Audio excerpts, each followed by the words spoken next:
चलिए अब हम आपको जंगली शिव मंदिर के अंदर लेके चलते हैं। यहाँ पे आपको मंदिर दिखाएंगे। यहाँ पे एक तीर्थ है, एक स्नान है, कुंड है जहाँ पे लोग स्नान करते हैं। और आप देख रहे हैं सीताराम सीताराम की ध्वनि आपको सुनाई दे रही होगी। यहाँ पर जैसे लोगों की मान्यता है कि जो भी अपना कोई भी धर्म कर्म का काम करता है या फिर इसकी कोई मान्यता होती है तो वो यहाँ पे सीताराम सीताराम लोगों से गायन कराता है। अब आप देखिए यहाँ पे ये देखिए लिखा हुआ है ओम नमः शिवाय, श्री जंगली शिव दरबार में आपका हार्दिक स्वागत है, सौजन्य से जंगली शिव मंदिर कमेटी। तो वैसे तो यह साइन लाल और नीला जो होता है ये पुलिस का माना जाता है। इसके पीछे क्या कारण है हम आपको अंदर पुजारी जी के माध्यम से या मंदिर के कमेटी में जो भी उपलब्ध होगा उनके माध्यम से हम आपको यह बताएंगे। तो आइए अब हम आपको लेके चलते हैं मंदिर के अंदर। ये आप देखिए मंदिर का मेन द्वार है। जैसा कि आप जानते हैं कि हमारे तीर्थ में हमारे जो भी मान्यता मंदिर होती है, जितने भी मंदिर हैं, आप अधिकांशतः मंदिर में आप यह पाएंगे कि मंदिर के साथ साथ वहाँ पर एक कुंड होता है जहाँ पर लोग स्नान कर के फिर देवी देवता जिनका भी मंदिर होता है उनके वो दर्शन करते हैं। तो हम आपको लेके चलते हैं। ये आप कुंड देखेंगे, यहाँ पर लोग स्नान करते हैं फिर उसके बाद दर्शन करते हैं। आप ये देखिए मंदिर का तीर्थ है, स्नान तीर्थ कुंड है। यहाँ पर लोग स्नान करते हैं। यहाँ पर लोग, अब हम तो चूँकि स्नान करके आए हैं और यहाँ पर संभव नहीं है हमारे लिए स्नान कर पाना, तो इसलिए हम सिर्फ चूँकि आए हैं तो कुंड में के जल का अपने ऊपर छिड़काव करके ये मान करके कि गंगा जी जल देवता मुझे पवित्र कर दें, हम दर्शन कर सकें। पवित्र आय पवित्र हो सर्वागतम्। अब हम आपको मंदिर के प्रांगण में लेके चलते हैं, देवादिदेव महादेव के दर्शन करते हैं और आपको इस मंदिर के इतिहास के बारे में, मंदिर की मान्यताओं के बारे में आपको हम यहाँ पर पुजारी जी के माध्यम से, मंदिर के कमेटी के जो भी सदस्य उपस्थित हैं उनके माध्यम से हम आपको बताएंगे। प्रकृति के सौंदर्य का यह अद्भुत उदाहरण है मंदिर का। आप इसी तरह मंदिर की और बहुत सारी बातें हैं और बहुत सारी मान्यताएं हैं जिनको हम इस वीडियो के माध्यम से आप सभी तक लाने का प्रयास कर रहे हैं। तो आइए अब हम चलते हैं मंदिर के प्रांगण में, हम आपको मिलाते हैं मंदिर के पुजारी जी से। ठीक, आइए चलते हैं।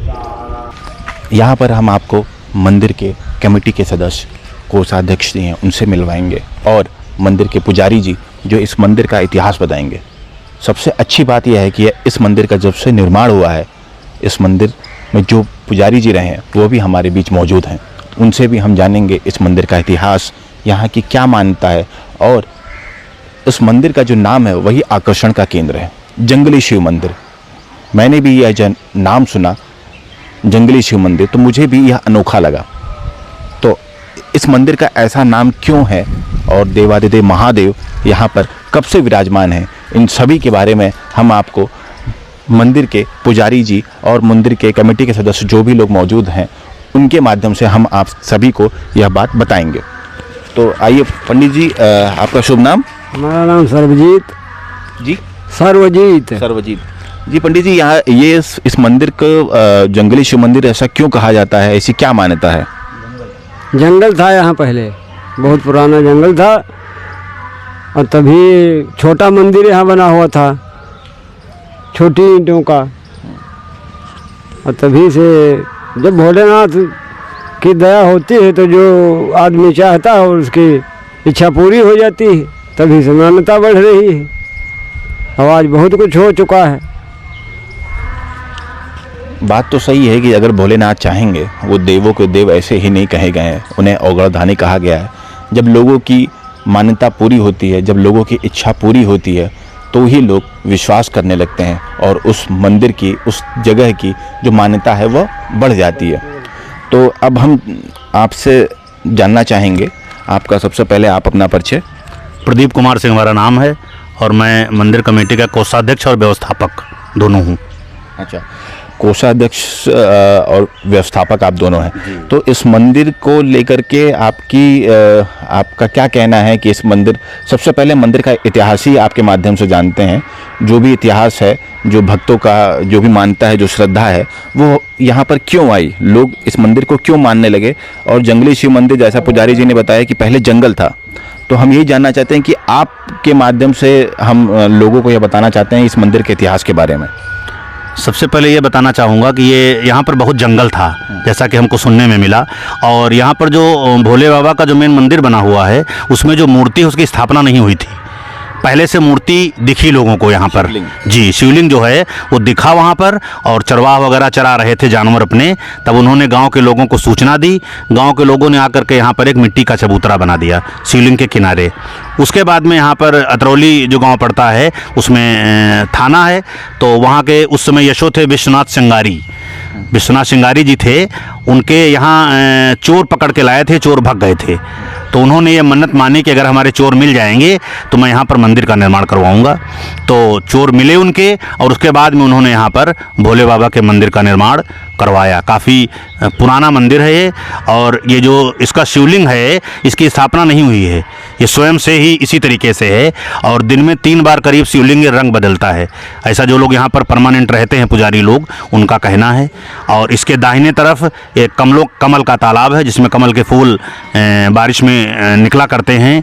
सामने तीर्थ कुंड बना हुआ है, जो कि थानाध्यक्ष अतरौली श्याम जी त्रिपाठी के द्वारा बनवाया गया था। और हर महीने अमावस्या के दिन यहाँ पर एक बहुत बड़ा मेला लगता है, जहाँ पर हज़ारों श्रद्धालु भक्त आते हैं। मेन आकर्षक का बिंदु ये मंदिर रहता है सावन के महीने में, क्योंकि सावन के महीने में भोले बाबा का विशेष माह होता है और उनकी पूजन भी होती है। तो तमाम से दूर दूर से कांवरिया लोग जल भर करके यहाँ पर चढ़ाने आते हैं डीजे के साथ में, और तमाम दूर दूर से भक्त लोग आकर के यहाँ पर जल चढ़ाते हैं, पूजन अर्चन करते हैं, और उनकी मनोकामना पूर्ति होती है। बिल्कुल सही बात है। आप ये जानते हैं, हमारे धर्म में कांवड़िए जो है वो बहुत मेहनत करते हैं। उनकी ये जो यात्रा होती है, यह कितनी कठिन होती है, और कांवड़ यात्रा के ऐसे ऐसे नियम है जो हम जैसा साधारण आदमी, साधारण मनुष्य इस जीवन में करना संभव नहीं होता है। चलिए, सावन में तो हमें आने का यहाँ सौभाग्य नहीं मिला। अगले वर्ष सावन में हमारा यहाँ पर भोलेनाथ के दर्शन करने का एक प्रयास होगा कि हम यहाँ आएँ। वैसे आप सभी जानते हैं, हमारे धर्म में ये कहा गया है कि जब तक प्रभु की इच्छा नहीं होती है, तब तक हम आगे भी नहीं बढ़ सकते। हिंदू धर्म में ज्योतिष की भी बहुत मान्यता है। ज्योतिष अगर है तो कुछ न कुछ ऐसा, क्योंकि हमारे पंचांगों में बहुत पहले से ये लिखा हुआ है कि सूर्य ग्रहण कब होगा, चंद्र ग्रहण कब होगा, बारिश कब हो सकती है, क्या संभावना है। तो ये सब जो हमारे सनातन धर्म में ये सब चीज़ें पहले से ही लिखी हुई हैं।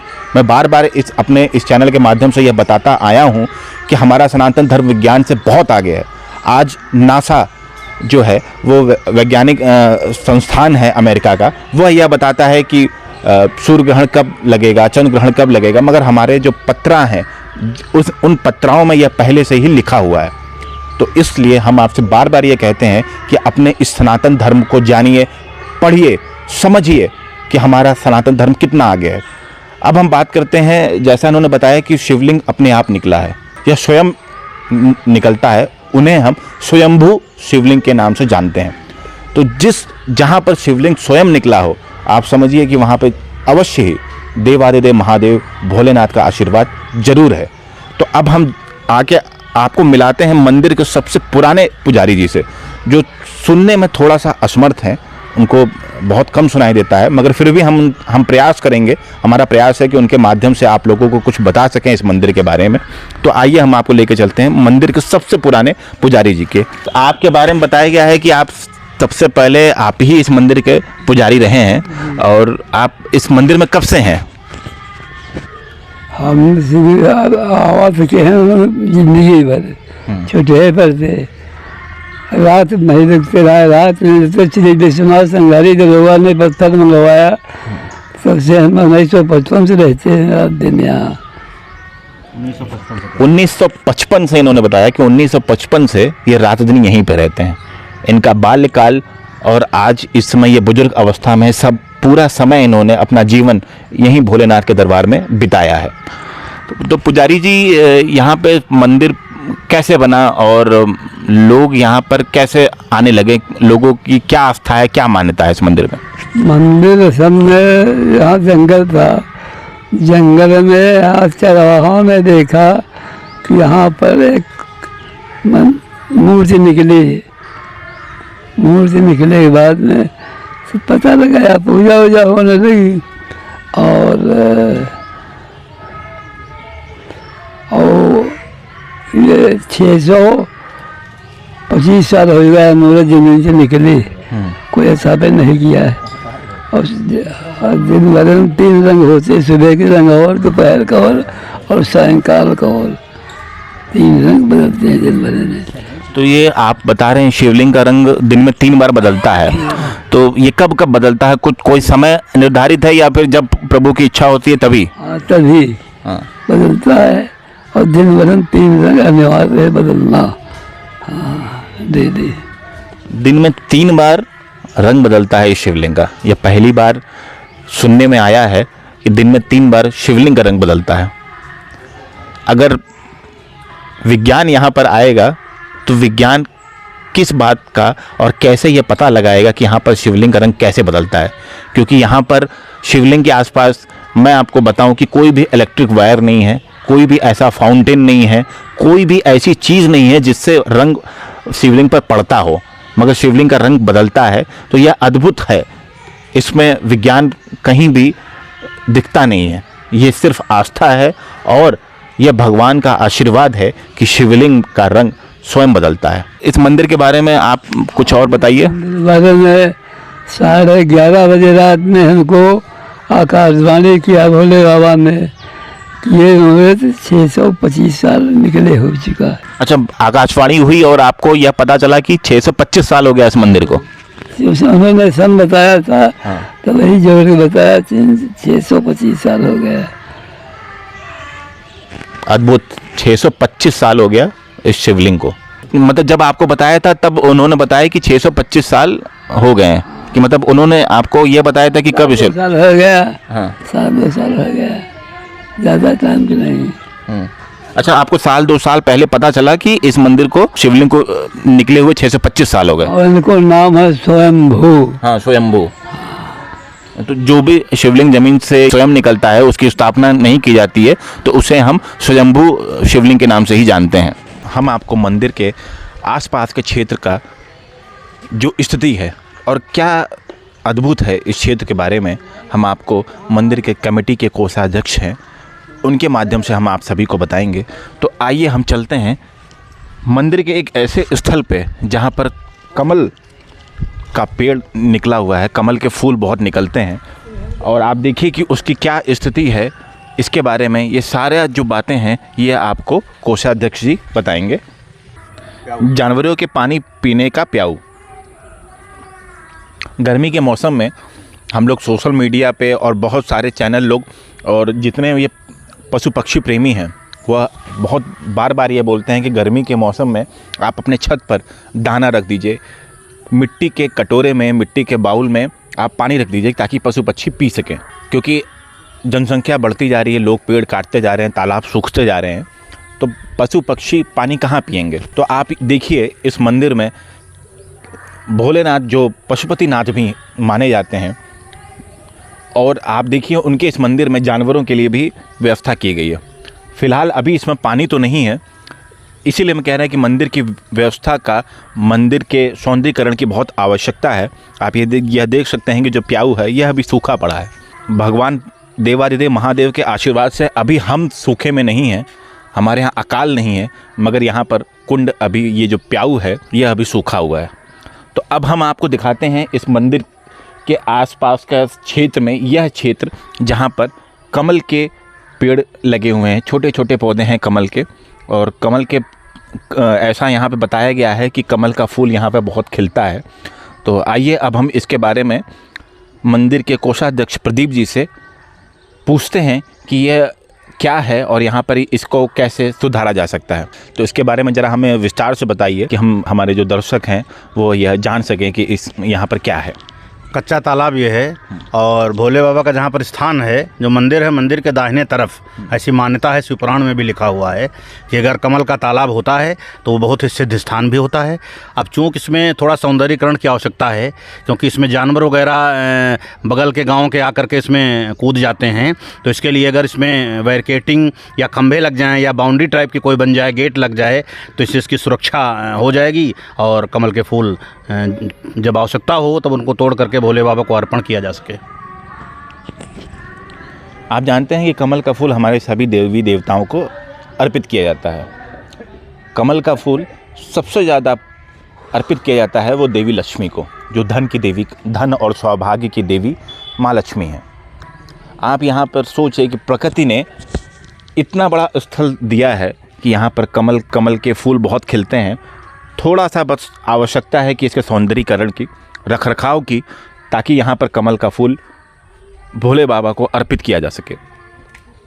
तो जैसा कोषाध्यक्ष जी ने कहा, थोड़ा सा सौंदर्यीकरण की आवश्यकता है। थोड़ा सा यहाँ पे अगर सुख सुविधाएं, यहाँ पे थोड़ी सी सुविधाएं हो जाएं। यहाँ पे इन्होंने बताया कि सावन के महीने में श्रद्धालु बहुत दूर दूर से आते हैं। सावन में कहा जाता है कि बारिश भी ज़रूर होता है। तो आप ये सोचिए कि कोई श्रद्धालु या फिर जो कांवड़ यात्रा करते हैं, वो लोग अगर रात में यहाँ विश्राम करते हैं और अगर बारिश हो जाती है तो वो यहाँ पर सर छुपाने का भी जगह उन्हें नहीं मिलता है। मंदिर का स्थल इतना बड़ा नहीं है कि वहाँ पे बहुत ढेर सारे कांवड़ यात्री रुक सके, और जो भी यात्री या जो भी श्रद्धालु यहाँ पर आते हैं उनके लिए एक व्यवस्था तो होनी ही चाहिए। यहाँ पर ये हम मंच देख रहे हैं। वैसे तो यह मंच रामलीला या फिर जब कोई कार्यक्रम होता है, तभी सांस्कृतिक कार्यक्रम जब होता है तो इस तरह का मंच हमें देखने को मिलता है। तो यह मंच किस लिए बना है, इसके बारे में हम आपसे थोड़ा सा जानना चाहेंगे। ये ग्राउंड जो शिवरात्रि में एक बहुत बड़ा कार्यक्रम यहाँ पर 10-15 साल से पहले से हो रहा है। पहले तो रामलीला वगैरह होती थी, लेकिन अब समय चेंज हो गया है, तो अब जवाबी कीर्तन का कार्यक्रम यहाँ पर करीब 9 वर्षों से लगातार शिवरात्रि में हो रहा है। उसी के लिए मंच बनाया गया है। और इसके अलावा यहाँ पर एक बड़े टीन सेट की आवश्यकता है, जिससे कि शिवरात्रि के कार्यक्रम में भी भोले बाबा का चूँकि विवाह उस दिन हुआ था, तो बारिश और ये सब हवा तेज़ ये सब होता रहता है, तो उससे सुरक्षा भी हो जाएगी। और जो कांवड़ यात्रा में हमारे भक्त सावन महीने में आते हैं, उनको रहने की भी एक व्यवस्था सुंदर हो जाएगी अगर यहाँ पर एक बड़ा टीन शेड डलवा दिया जाए। यहाँ पर हमारे क्षेत्र के लोगों को भी ये पूर्ण रूप से आशा नहीं, पूर्ण विश्वास भी है कि बहुत पुराना मंदिर है और इस भरावन ब्लॉक का सबसे बड़ा सिद्ध स्थान है। तो यहाँ पर माननीय मुख्यमंत्री जी कुछ न कुछ बेहतर से बेहतर करने का प्रयास करेंगे। जैसा कि आप जानते हैं कि यहाँ पर हमने बताया है आपको कि सावन महीने में हर महीने में हर अमावस्या को मेला लगता है, एक विशाल मेला लगता है, जहाँ पर दूर दूर के दुकानदार भी आते हैं और श्रद्धालु भक्त भी आते हैं। और सबसे बड़ी बात यह है कि ये क्षेत्र भी और यहाँ के जो पुजारी लोग हैं, जो यहाँ पर पूजा करते हैं और मंदिर की देखरेख करते हैं, क्योंकि कमेटी का व्यक्ति हर वक्त यहाँ पर नहीं रह सकता है। पूजा की व्यवस्था पुजारी लोग जो 10-12 हैं यहाँ पर नियुक्त हैं और वही देखते भालते हैं, वही सफाई करते हैं। धुलाई उलाई के लिए मंदिर में समरसेबल वगैरह की व्यवस्था रखी गई है और लाइट की भी व्यवस्था है। तभी भी तमाम ऐसी भी अव्यवस्थाएं हैं। तो मैं ये निवेदन करना चाहूँगा आदरणीय मुख्यमंत्री जी से कि इस चीज़ को संज्ञान में ले करके अगर यहाँ पर थोड़ा सौंदर्यीकरण का प्रयास कर दिया जाएगा तो ये और सुंदर हो जाएगा और इससे जो लोग आते हैं उनको भी अच्छा रहेगा। चूँकि ये लखनऊ से करीब लगभग 55 से 60 किलोमीटर दूर है। ज़िला तो हम लोगों का हरदोई ज़रूर है, लेकिन हम लोग लखनऊ के नियरेस्ट आते हैं, तो लखनऊ से भी तमाम जो भक्त लोग आते हैं उनको किसी भी तरीके की कोई दिक्कत नहीं होगी और भोले बाबा का आशीर्वाद प्राप्त कर सकते हैं। मंदिर के कुंड से, ये इस कुंड से स्नान करने के बाद लोग, ये आप देखिए यहाँ से फिर मंदिर के अंदर जाते हैं दर्शन करने। आप देख सकते हैं ये बरगद का वृक्ष। आइए अब हम आपको मंदिर के अंदर लेकर चलते हैं। देवादिदेव महादेव के दरबार में शिवलिंग के आपको दर्शन कराते हैं, जिसके लिए हम इतनी दूर से आए हैं कि भोलेनाथ का जो शिवलिंग है, जो स्वयंभू शिवलिंग है, उसके हम दर्शन आप सभी को करा सके। आइए अब हम चलते हैं, सबसे पहले देवादिदेव महादेव के ही दर्शन करते हैं। देवादिदेव महादेव का शिवलिंग है यहाँ पर, स्वयंभू शिवलिंग, जिसके बारे में अभी हम बाहर चर्चा कर रहे थे। देवादिदेव महादेव का शिवलिंग है।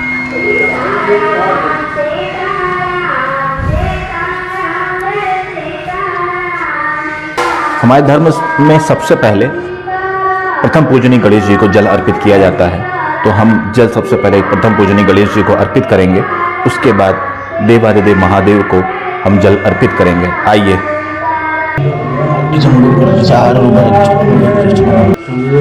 माता पिता तुम्हें सखा तुम्हें विद्या द्रव्यम तुम्हें सर्वं मम देव। ओम भूम स्वाहा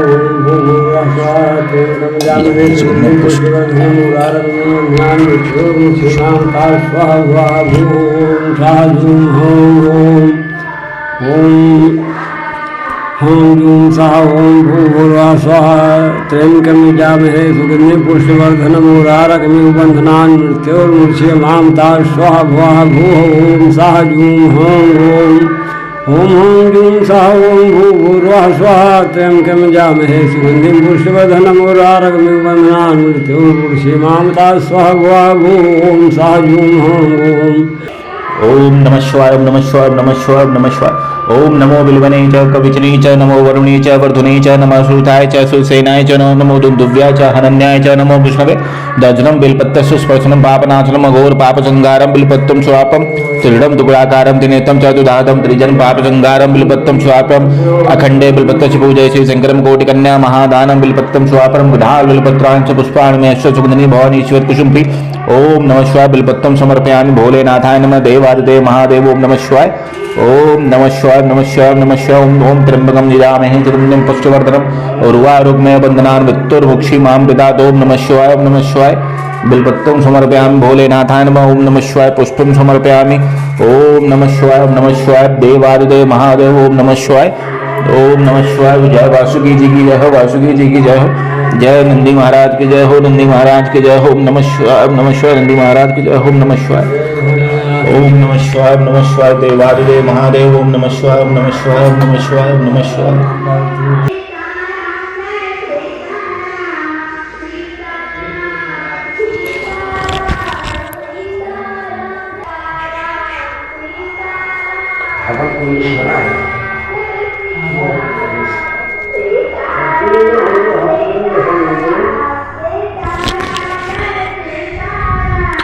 आप सभी देवादिदेव महादेव के दर्शन करिए, और आप जब तक आप दर्शन कर रहे हैं तब तक भोलेनाथ की एक स्तुति जो रामायण में लिखी गई है, शिव रुद्राष्टकम, उसको हम पढ़ते हैं। और आप सभी लोग तब तक भोलेनाथ का आशीर्वाद लीजिए, भोलेनाथ के दर्शन करिए। शान निर्वाण रूपम विभुम व्यापकम ब्रह्मवेद स्वरूपम निजं निर्गुणं निर्विकल्पं गिरिहं निराकारमोङ्कारमूलं तुरीयं ज्ञाननिगोरेतमीशं गिरीशं करालं महाकालकालं कृपालं गुणागार संसारपारं नतोऽहं तुषारादिशङ्कासुगौरं गभीरं मनोभूतकोटिप्रभासे शरीरं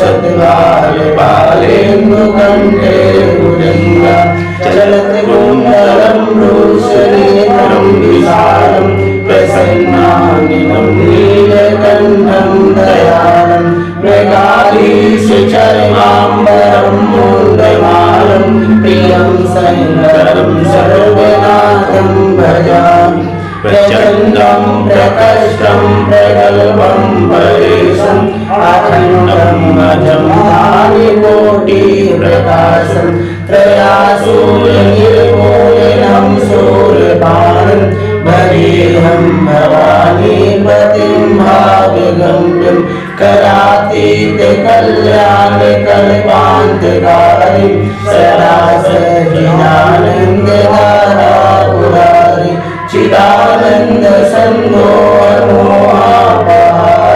प्रसीद प्रसीद प्रभो मन्नतारि नयावति उमानाथ पादारविन्दं भजन्ति लोके परिवाणराम यथा और सुखम शांति संतापनाशम प्रसीद प्रभो सर्वभूतादिवासम न जानामि योगं जपन्नैव पूजा न तोऽहं सदा सर्वदा संयतोऽभ्यं जराजन्म दुःखव्यतातप्यमानं प्रभो पाहि यापं नमामीश शम्भो रुद्रस्तं तं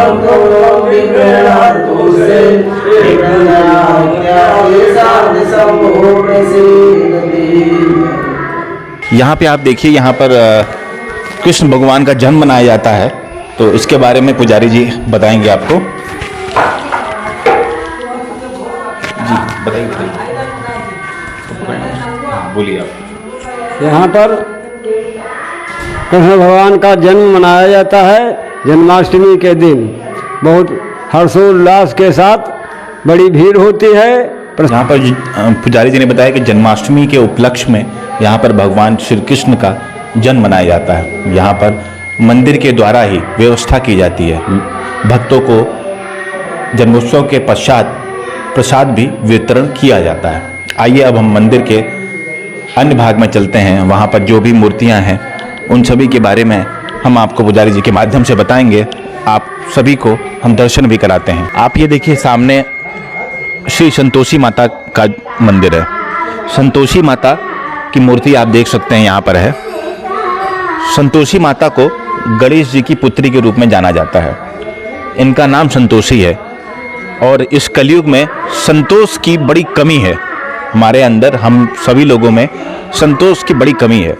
संतोषी माता सिर्फ गुड़ और चने से प्रसन्न हो जाती हैं। आप संतोषी माता के माध्यम से हम आप सभी को यह बताना चाहते हैं कि हमें अपने जीवन में संतोष जरूर रखना चाहिए, क्योंकि अगर संतोष हमारे जीवन में रहा तो हमारे अंदर काम, क्रोध, लोभ और अहंकार, इन सारे जो वृद्धि है वो नहीं हो पाएगी। संतुष्ट रहेंगे, संतोषजनक हमारा जीवन रहेगा तो हमें किसी भी तरह का गलत काम करने की हमारी इच्छा जागृत नहीं होगी।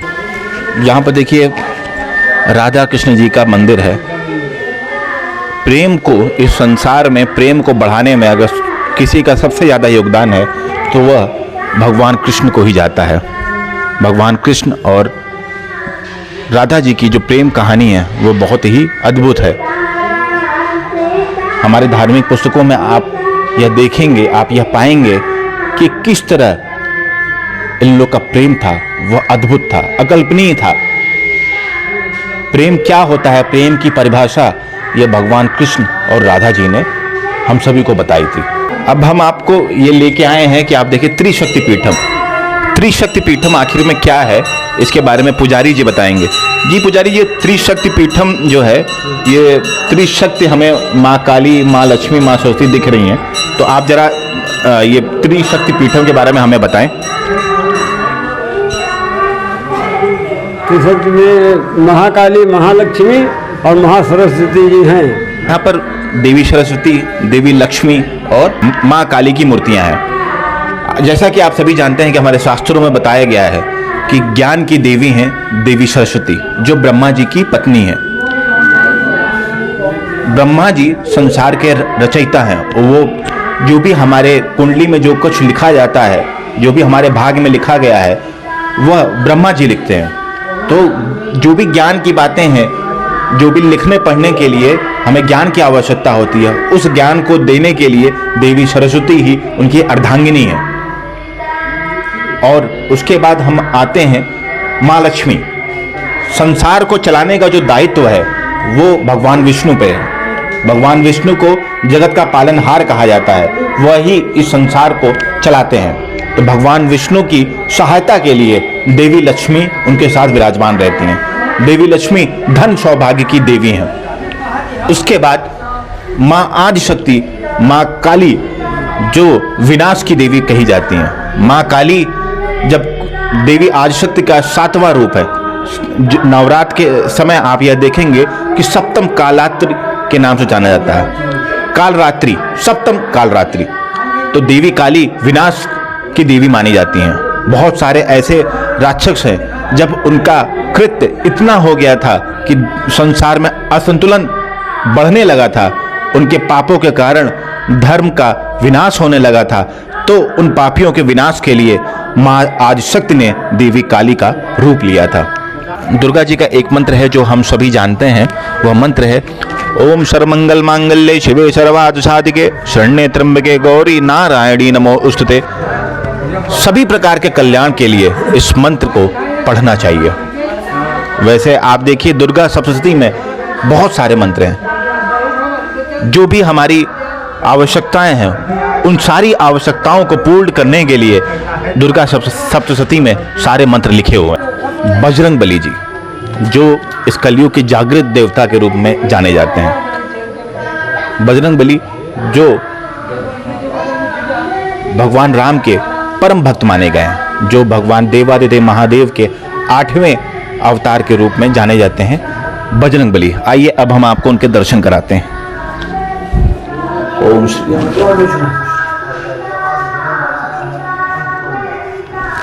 ये आप देख सकते हैं बजरंग बली।